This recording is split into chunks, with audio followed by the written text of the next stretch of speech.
오늘은 출애굽기 3장 1절에서 12절 방금 여러분이 읽으신 본문을 중심으로 모세를 향한 하나님의 부르심이라는 그런 제목으로 이렇게 말씀을 나누도록 하겠습니다. 여러분도 이제 아시다시피 저는 그 노인 센터에서 하루에 3시간씩 파트타임으로 오전에 일을 합니다. 제가 어머니를 모시고 그 다른 센터에 그냥 가서 이렇게 어머니 옆에 앉아서 그 진행하는 모든 것을 봤을 때는 깨닫지를 못했는데, 이제 제가 직접 노인 센터의 스태프 중에 한 사람으로 들어가서 직접 앞에서 인도하는 사람의 입장에 딱 처해 보니까 이게 겉에서 보는 거와 많이 다르더군요. 무슨 얘기냐면 그 노인분들의 거기 있는 많은 아버지, 어머님, 대다수는 어머님들입니다만 그 살아온 인생이 보이고, 그리고 그분들의 어떤 성격과 그분들의 인격과 이런 것들이 다 보이더라고요. 그러면서 제가 참 놀랬던 게 뭐냐면, 우리는 그냥 꼭 노인을 무시해서가 아니라 약간 이렇게 좀 경시하는 그런 마음이 좀 있어요. 우리 안에 좀 뭐랄까, 약간 함부로 한다 이런 것보다는 그 무슨 의미인지 알겠죠. 그냥 내 말대로 해요. 이런 식의 어떤 그런 게 좀 있단 말이죠. 근데 거기 가서 보니까 그 아버님 중에 한 분은 젊었을 때 오케스트라의 연주자 출신도 계시고, 엄청난 소프라노를 부르시는 어머니도 계시고, 엄청나게 빠른 암산 능력을 가지신 어머니도 계시고,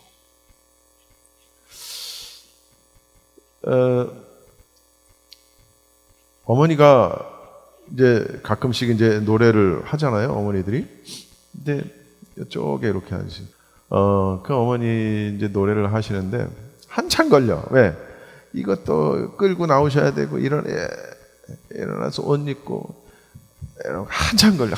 그래서 내가 속으로 그냥 그 자리에서 부르지 뭘 여기까지 나오시려고 그러나, 그러고 그냥 이렇게 시큰둥하게 있었어요. 그랬는데 끌고 시력도 안 돼가지고 모니터도 이렇게 봐야 돼. 이렇게. 근데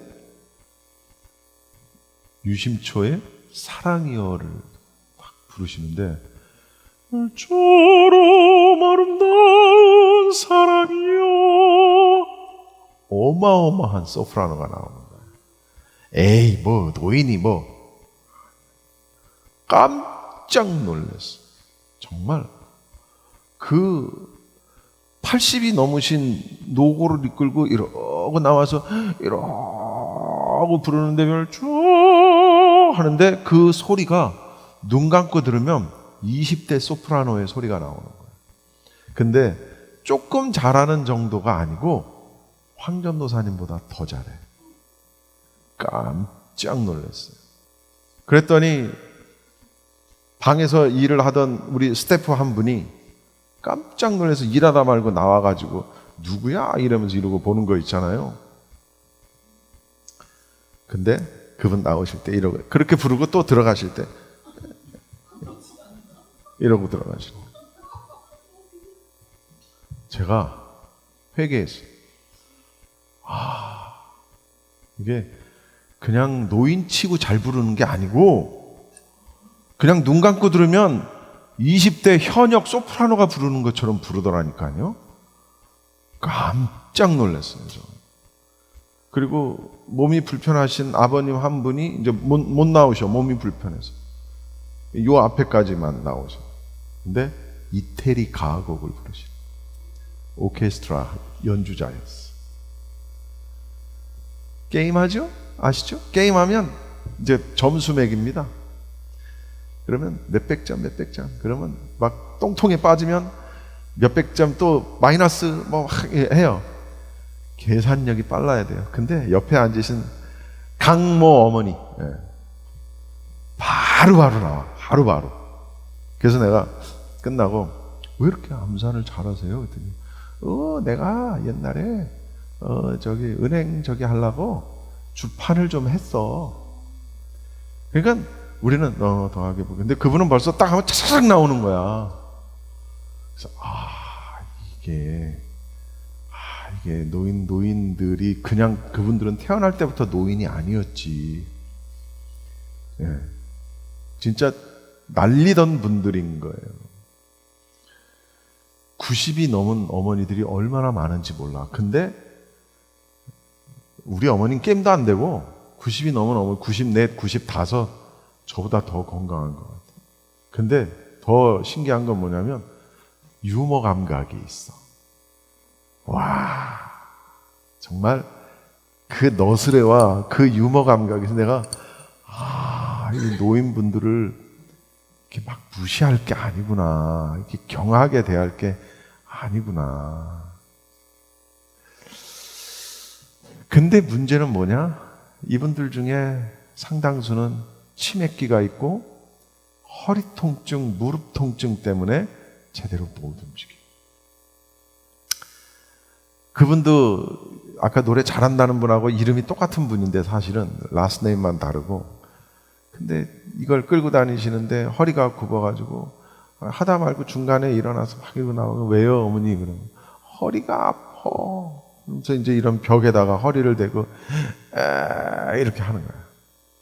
근데 게임 해보겠다고 게임을 하려면 앉아있다가 자리로 나와서 앉아서 뭔가를 해야 되는데 이게 허리가 아픈 거야. 근데도 게임을 하는 거야. 얼마나 마음이 아픈지 몰라. 야, 이분들이 아무리 뭔가를 열심히 하고 아무리 꿈을 갖고 아무리 비전을 가져도 이룰 수 있는 시간이 없는 거예요. 왜? 허리 아프고, 또 아까 그 오케스트라 단원이라는 분은 또 집에서 넘어져가지고 치료받고 또 그 뒤로 참. 그래서 이게 우리 인생의 축소판이구나. 노인분들이 젊으셨을 때는 다 한 가락씩 하던 분들인데 중풍으로 계시는 분도 있고 아버님도 있고 또 어머님 중에도 중풍이 있는데도 와서 이제 그걸 해요. 끌고 다니고, 또 어떤 아버님 휠체어 타고 오시고. 나이를 먹는다는 거는 참 서글픈 일인 것 같아요. 근데 나이를 먹었는데 몸까지 아픈 건 더 서글픈 일인 것 같아요. 그래서 참 우리 어머니도 저지경이지만 사실은 별로 그렇게 느낌이 없다가 저쪽 센터에 갈 때만 해도 별로 그렇게 느낌이 없었는데 이쪽 센터에 와서 내가 막상 스태프로 일을 하다 보니까 보이는 거야. 저 사람의 어떻겠구나 하면서 그 사람의 그걸 보면서 참 많은 인생에 대한 어떤 특별한 감정들을 제가 갖게 됐어요. 그런데 제가 왜 이 얘기를 꺼내는가 하니, 성경에는 나이를 많이 먹었는데도 하나님의 쓰임을 받은 인물들이 있더라. 그 대표적인 인물이 누구냐? 바로 오늘 본문에 나오는 모세였다라는 것이죠. 너무나도 잘 아는 내용이죠. 여러분 다 읽으셨으니까. 자기 생애에 있어서 제2기를 맞은 모세, 미디안 땅에서 양치기로 연단의 40년을 보내고 그 다음 하나님으로부터 소명을 받는 그런 장면이에요. 그런데 이 모세가 소명을 받았던 나이가 몇 살이냐면 80살이었단 말이에요. 물론 그때 당시 모세의 80과 오늘날 우리 시대의 80은 조금은 달라. 왜냐하면 모세는 120살까지 살았던 분이기 때문에 오늘날의 80보다는 조금 더 젊은 연령이었으나, 그러나 그럼에도 불구하고 노인은 노인인 거예요. 어쨌든. 오늘 본문을 세 단락으로 우리가 나눠서 살펴볼 텐데요. 모세를 부르시는 하나님의 그 부르심을 보면서 우리는 세 가지를 여기서 한번 살펴보려고 합니다. 그 첫째는 뭐냐? 언제 부르시는가? 언제 부르시는가? 언제 부르시는가? 언제 부르시는가? 하나님의 때와 인간의 때는 달라요. 다시 말하면 하나님의 시간과 사람의 시간은 다르다라는 것이죠. 우리 사람들은, 우리 인간은 우리가 잘 아는 대로 젊어서 배우고, 그리고 아직 늙어서 일을 하지 못할 때까지 일을 합니다. 그리고 노인이 되면 어쨌거나 아무 일도 하지 않고 남은 여생, 황혼을 즐기는 일에 우리가 전념을 하게 되죠. 그러나 하나님의 시간표는 이러한 우리 사람들의, 인간들의 시간표와는 다르다라는 그런 얘기입니다. 그래서 하나님은 우리를 부르실 때에 어떠한 특별한 소명 때문에 우리를 콜링 하실 때 그 하나님의 부르심은 언제냐? 이때, 20살 때, 30살, 이런 게 없다는 거예요. 그러면 언제 하나님이 우리를 부르시느냐? 그것은 궁극적으로 하나님의 기쁘신 때, 하나님이 혹은 정하신 때, 하나님의 기쁘신 때라는 것은 그것은 사람의 나이가 젊을 때일 수도 있고 중년일 수도 있고 노인일 수도 있고, 그것은 하나님께 별로 중요하지 않다는 것이죠. 우리 인간들은 나이 먹어서 그렇게 되면 아무리 그가 암산 능력이 뛰어나도, 그가 아무리 엄청난 소프라노를 해도 아무도 불러주는 데가 없어요. 그렇지 않습니까? 그가 아무리 옛날에 어쨌든 오케스트라 단원이었든 뭐였든 아무도 불러주지 않아요. 그런데 하나님께는 나이가 별로 중요하지 않다.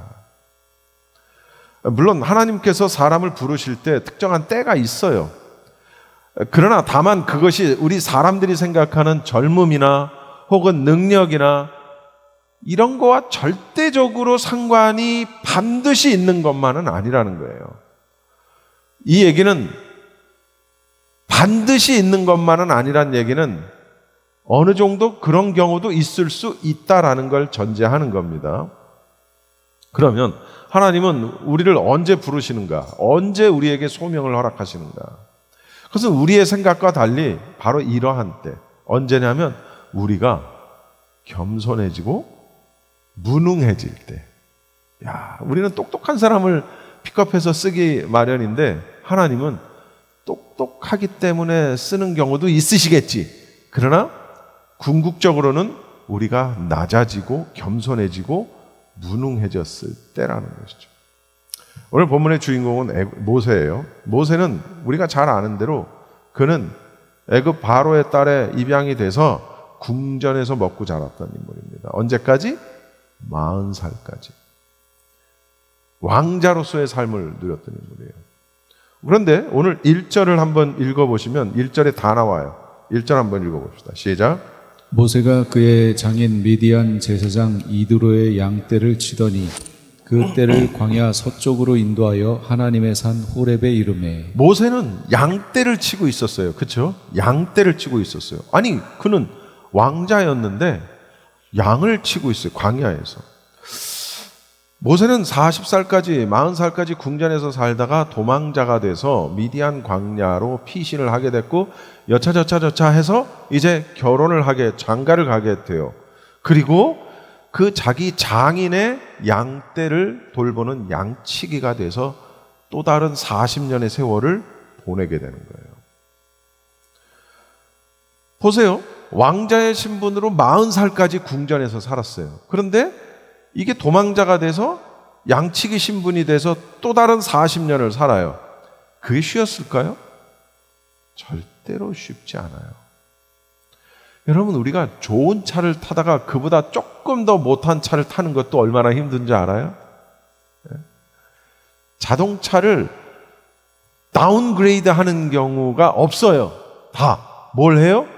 다 업그레이드 하지. 적어도 그냥 same thing 차를 타든가 아니면 조금이라도 더 좋은 차, 비싼 차를 하게 돼 있지. 뭐 BMW 타다가 갑자기 캠리 타는 경우 그렇게 많지 않아요. 근데 양치기 신분을 해요. 얼마나 힘들었을까? 모세에게 있어서. 그것은 굉장히 힘든 일이었고 그것은 굉장히 비천한 일이었어요. 어떻게 보면 굉장히 견디기 힘든 수모라고도 할 수 있는 거예요. 그런데 모세는 그 40년의 세월을 이겨내는 거예요. 어디서? 광야에서. 뭐 하면서? 양치면서. 모세는 궁전에서 자랄 때 잘 먹었겠죠, 당연히. 잘 자기도 했겠죠. 뭐 아름다운 침대. 많은 공부를 했을 거예요. 신학문을 배우고 과학도 배우고 뭐 무술을 배웠는지는 모르겠으나 그러나 하여튼 뭐 스포츠 이런 것도 하고 많은 것들을 배우고 익혔을 게 뻔한 거예요. 그런데 40년 동안 그렇게 배워왔던 모든 것들을 하나도 써먹을 데가 없는 양치기로서의 삶을 사는 거예요. 그것도 4년도 아니고 40년을. 모세는 그 과정 속에서 성경에는 자세히 나오지 않으나 우리가 인간적인 생각으로 판단해 볼 때 굉장히 많은 내적 갈등이 있었을 거예요.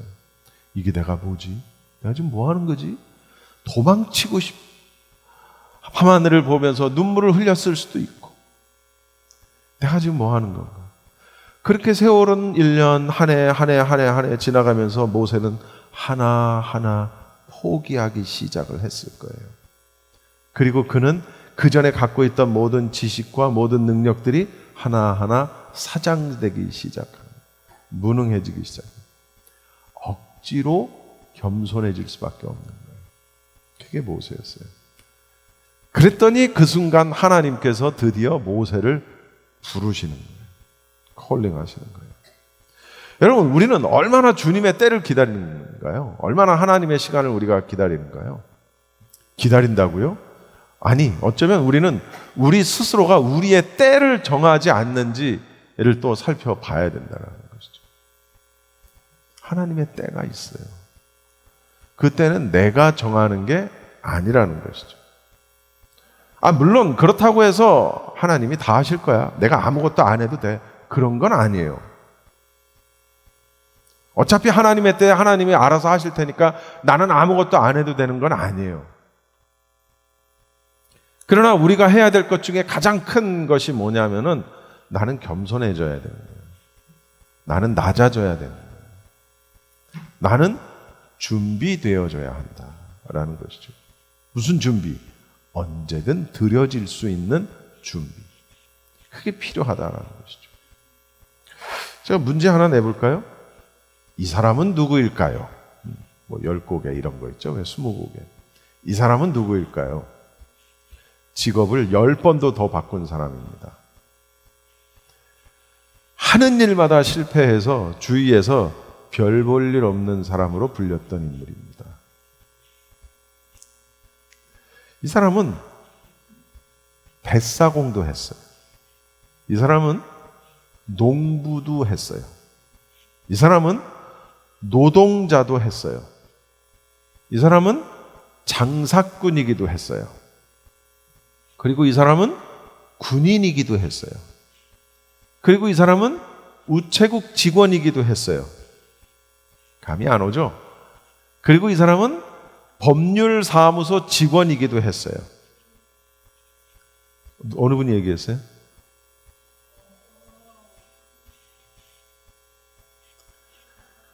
법률 공부를 그래서 했고 여러 번의 낙방 끝에 그는 변호사가 됩니다. 그러다가 못생긴 얼굴로 유명합니다. 그가 수염이라도 기르라는 누구의 조언 때문에 수염을 길렀던 건데 못생긴 얼굴로 주의원, 상원의원에 겨우겨우 어떻게 하다가 당선이 됐고 또 어떻게 하다가 마침내 미국의 대통령이 됩니다. 그 사람은 바로 미국의 노예 해방에 앞장섰던 노예 해방을 선포했던 위대한 업적을 남긴 바로 에이브라함 링컨이라는 사람입니다. 사람들은 링컨 그러면 어떤 생각부터 해요? 이 사람은 대통령, 이 사람은 노예 해방. 그런데 그리고 현재까지도 미국 사람들이 존경하는 인물 3위 안에 링컨이 들어요. 뭐 링컨, 케네디, 뭐 조지 워싱턴 어쩌고 해가지고 항상 적어도 5위 안에는 항상 드는 인물이 링컨이에요. 근데 그런 것으로만 사람들이 기억한다는 것이죠. 그러나 그가 그렇게 되기까지 뱃사공도 하고 노동도 하고 군인도 되고 우체국 직원도 됐으며 법률사무소 직원이었던 사실은 잘 기억 못해요. 오늘 처음 들으신 분도 계실걸요, 아마. 모세는 이스라엘을 애굽으로부터 해방시킨 인물이지만 그가 광야에서 양을 치던 사람이었다라는 것을 기억해야 한다는 거예요.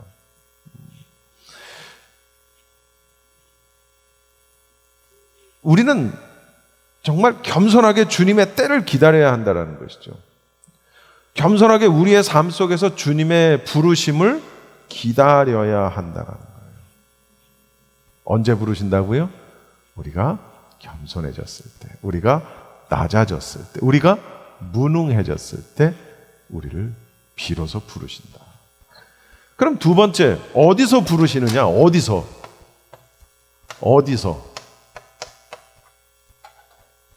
4절 읽읍시다. 시작. 여호와께서 그가 보려고 돌이켜 오는 것을 보신지라 하나님이 떨기나무 가운데서 그를 불러 이르시되 모세야 모세야 하시매 그가 이르되 내가 여기 있나이다. 청년 시절에 수련회를 갔는데 약간의 이제 성극까지는 아니고 이제 어떤 포지션을 나눠 가지고 거기 성경 대사를 하는 게 있었는데 제 집사람이 하나님 역할을 한 거예요. 그래가지고 모세를 부르는데 모세야 청년 때. 그래서 제 친구는 지난번에 왜 우리 여기 이 창립식 할 때 한국에서 왔던 제 친구 목사 기억나시죠? 그 친구는 지금도 보면 놀려. 모세야.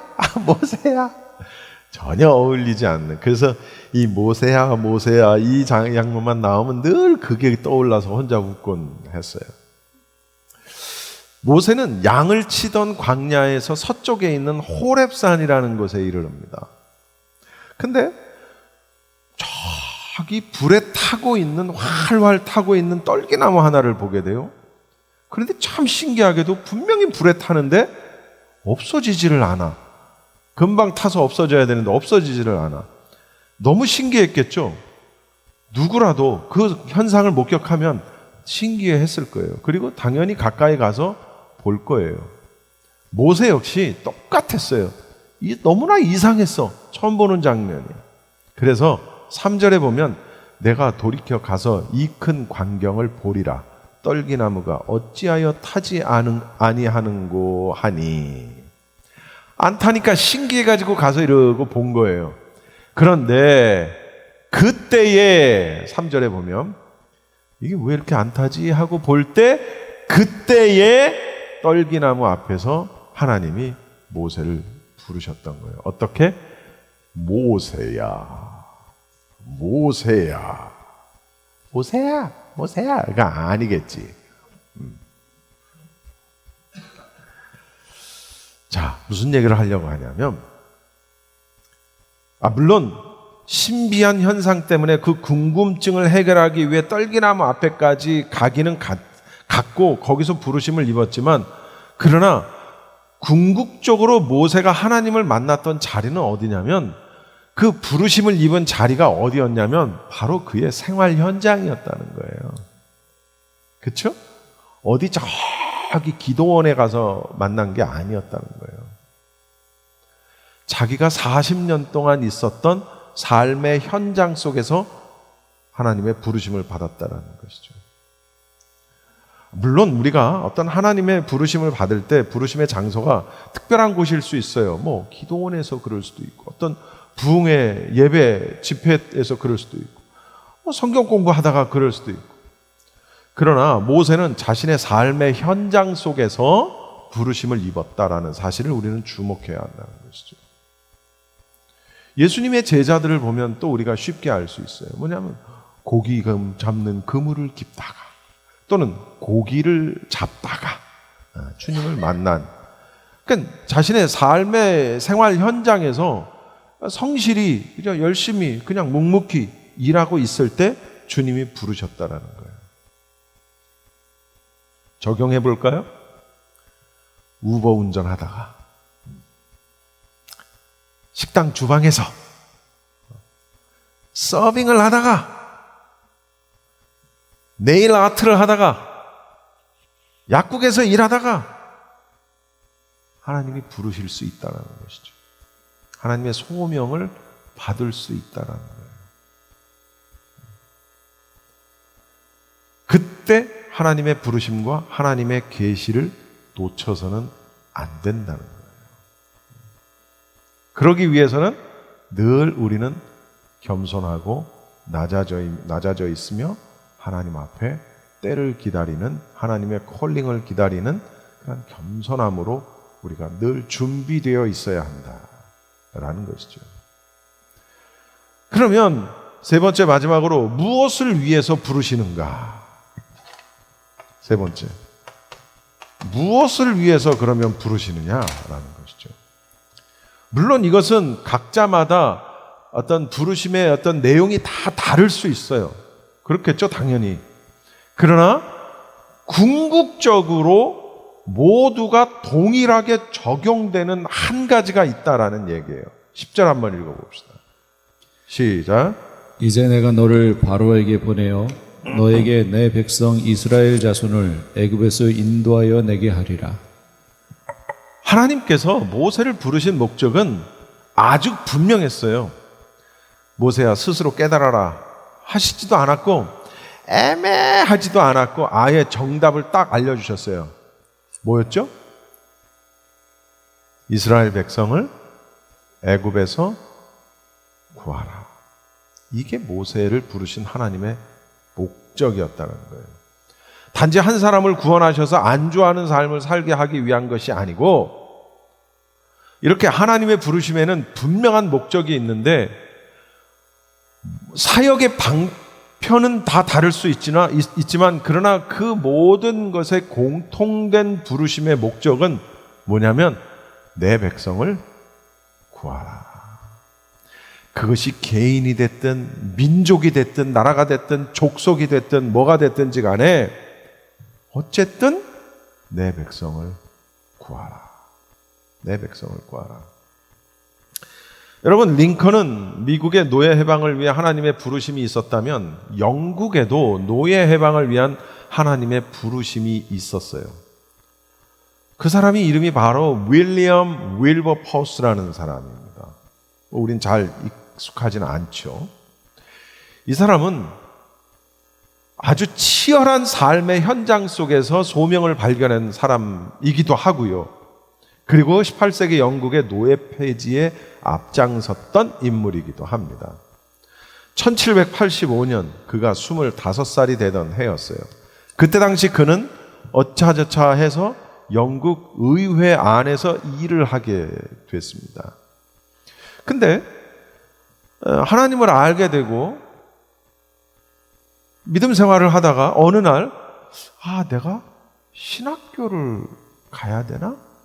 신학을 공부해야 되나? 라는 고민을 진지하게 하게 됐습니다. 그러다가 그는 당시 존 뉴턴이라는 목사님이 계셨는데 이 존 뉴턴이라는 목사님을 찾아가게 됩니다. 여러분, 존 뉴턴 목사님이 누구냐면 이분도 한때는 노예 무역을 하던 분이에요. 노예 무역을 하던 상인 출신인데 이분도 회심을 해가지고 우리가 너무나도 잘 아는 나 같은 죄인 이 찬송을 만드신 분이에요. 작곡을 하신 분이. 그게 바로 존 뉴턴 목사님이에요. 이제 윌버포스가 윌리엄이 이 존 뉴턴 목사님을 찾아가서 자신의 신학교 입학에 대한 상담을 하게 됩니다.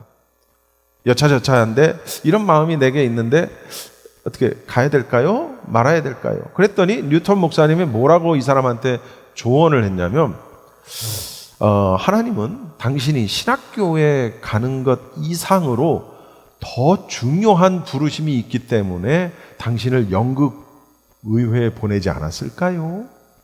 이런 말을 한 거예요. 그래서 존 뉴턴은, 이 목사는 윌리엄에게 신학교 가는 것을 만류합니다. 영국 의회에 가는 것이 어떤 뜻이 있었을 것이다. 자, 한국 목회자 같았으면 어땠을까? 만약에 저한테 누가 와서 그런 상담을 하면 하나님의 콜링이 있었나 보네요. 신학교 가시오. 여기 가면 좋소. 이런 데로 가면 좋소. 신학교 가야지. 그런 마음이 들었으면 가야지. 가야지 당연히. 열이면 열 다 이랬을 거예요. 근데 존 뉴턴 목사님은 아닌 것 같은데. 그래서 이 윌리엄은 존 뉴턴 목사님의 조언을 듣고 하나님의 더 중요한 부르심을 묵상하다가 결국 그는 신학교 가는 걸 포기하고 의회의 정치계로 아예 뛰어들어가게 됩니다. 그리고 그는 노예제도 폐지를 위해서, 그 노예제도 폐지를 하나님 나라를 위해서 자신이 해야 할 첫 번째 과제로 선정을 해요. 우선 과제로. 그리고 그는 의회에서 그 일을 위해 평생을 헌신하다가 마침내 세상을 떠나기 전에 노예제도가 영국 땅에서 폐지되는 걸 보고 눈을 감습니다. 미국에는 링컨이 있었다면 영국에는 윌리엄 윌퍼보스가 있었던 거예요. 윌퍼보스가 걸어간 이 소명의 길은 첫째, 그 자신이 현재 처한 삶의 현장이었고, 그리고 링컨과 마찬가지로 내 백성을 구하라 라는 하나님의 부르심을 받았던 것이죠.